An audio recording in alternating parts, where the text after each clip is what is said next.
Hi, இன்றைக்கி நம்ம முருங்கைக்கீரை பொடி எப்படி செய்கிறதுன்னு பார்ப்போமா? அதுக்கு ஃபஸ்ட்டு நமக்கு ஒரு கட்டு முருங்கைக்கீரை தேவை. அதை நல்லா நம்ம உருவி எடுத்ததுக்கப்புறம் நல்லா தண்ணியில் போட்டு நல்லா வாஷ் பண்ணதுக்கப்புறம் நம்ம 2 நாள் நல்லா காய வச்சு எடுத்துக்கணும்.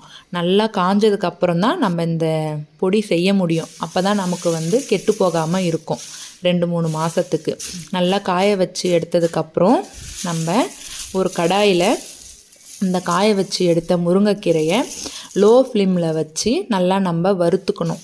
நல்லா லோ ஃப்ளேமில் வச்சு தான் வறுக்கணும், ஏன்னா கருகிடாமல் பார்த்துக்கணும். அதனால் நல்லா நம்ம வறுத்து எடுத்துக்கணும்.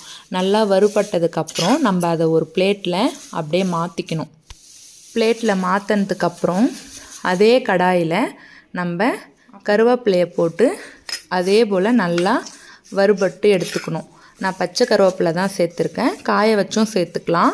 நல்லா பச்சை கருவேப்பிலையை லோ ஃப்ளேமில் வச்சு நல்லா வறுபட்டதுக்கப்புறம் அதையும் அதே பிளேட்டில் நம்ம மாற்றிக்கணும். 2 ஸ்பூன் உளுத்தம்பருப்பு, 2 ஸ்பூன் கடலப்பருப்பு, 1 ஸ்பூன் மிளகு, 1 ஸ்பூன் ஜீரகம், ஒரு 6-7 மிளகாய் எடுத்து வச்சுட்டு நம்ம மீதி உள்ளதெல்லாம் கடாயில் போட்டு லோ ஃப்ளேமில் நல்லா வறுத்துக்கணும்.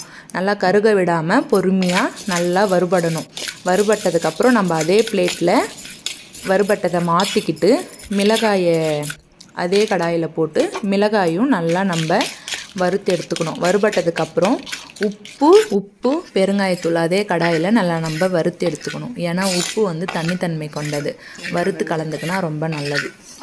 இப்போது எல்லாத்தையும் நம்ம ஒன்று சேர்த்து ஒரு மிக்ஸி ஜாரில் நம்ம அரைச்சி எடுத்துக்கினா சுவையான முருங்கைக்கீரை பொடி ரெடி. இது இட்லி, தோசை, சாதத்திற்கு இந்த பொடி செம்ம டேஸ்ட்டாக இருக்கும். முருங்கைக்கீரையை விட்டமின் டேப்லெட் கூட சொல்லலாம், அந்த அளவுக்கு இதில் சத்து நிறைஞ்சிருக்கு. இந்த வீடியோ பிடிச்சிருந்தா மறக்காமல் சப்ஸ்கிரைப் பண்ணுங்கள், லைக் பண்ணுங்கள், ஷேர் பண்ணுங்கள், கமெண்ட் பண்ணுங்கள். தேங்க்யூ.